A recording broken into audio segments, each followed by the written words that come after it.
ඔන්න අද අපි කතා කරන්න යන්නේ හැමෝටම හොඳටම හුරු පුරුදු හැඟීමක් ගැන. හිතන්නකෝ හොඳටම දාඩිය දාලා ඉන්න වෙලාවක එහෙමත් නැත්නම් හොඳට සෙල්ලම් කරලා ඉවර වෙලා අම්මෝ වතුර ටිකක් නම් බොන්න ඕන කියලා හිතනව නේද? අනේ ඒකට තමයි අපි පිපාසය කියන්නේ. ඒත් ඇත්තටම ඇයි අපිට ওই විදිහට පිපාසය ඇති වෙන්නේ? අපි බලමු මේක පිටිපස්සේ තියෙන හරිම සරල විද්‍යාව මොකක්ද කියලා. හරිම සරලයි. පිපාසය කියන්නේ වෙන මුකුත් නෙවෙයි. අපේ ශරීරය අපිත් එක්ක කතා කරන ක්‍රමයක්. හරියට මෙහෙම පණිවිඩයක් දෙනවා වගේ. හේයි මෙහි වතුර ලෙවල් එක ටිකක් අඩු වෙලා තියෙන්නේ. ඉක්මනට වතුර ටිකක් ඕනේ. ඒක අපේ ශරීරයේ තියෙන හරිම දක්ෂ සංනිවේදන පද්ධතියක්. මේක හරියට තරාදියක් වගේ වැඩක් කියලා හිතන්න.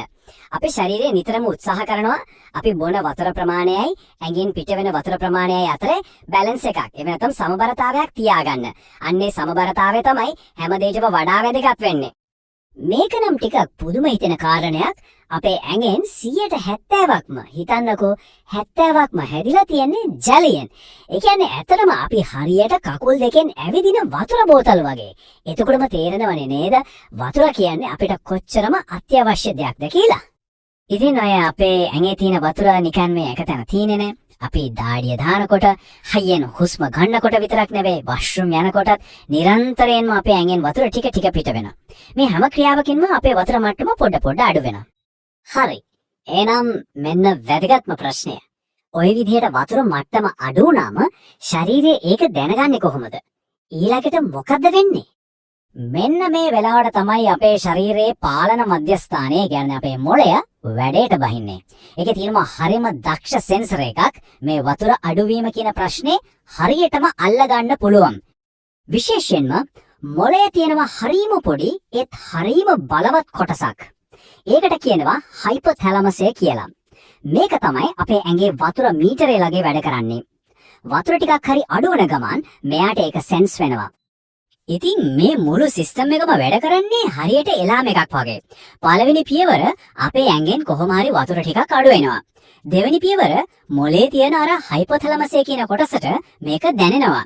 තුන්වෙනි පියවර ඒ ගමන්ම මොලේ අපිට පිපාසය කියන හැඟීම ඇති කරනවා. හරියට ඩොමිනෝ කැඩපලක් එකින් එක වැටෙනවා වගේ වැඩක්. ඉතින් ඔය අනතුරු ඇඟවීමේ අවසාන ප්‍රතිඵලය මොකන්ද? අපි වතුර වීදුරුවක් හොයාගෙන යන එක තමයි.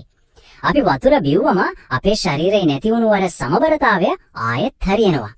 ඒක තමයි මේ සම්පූර්ණ පද්ධතියේම ඉලක්කය. හරි. දැන් අපි දන්නවා පිපාසය හැදෙන්නේ කොහොමද කියලා. ඒත් ඇයි ඒකට ඇහුම්කන් දෙන එක මෙච්චර වැදගත් වෙන්නේ? වතුර බිව්වම අපේ ශරීරයට ඇත්තටම ලැබෙන වාසි මොනවද?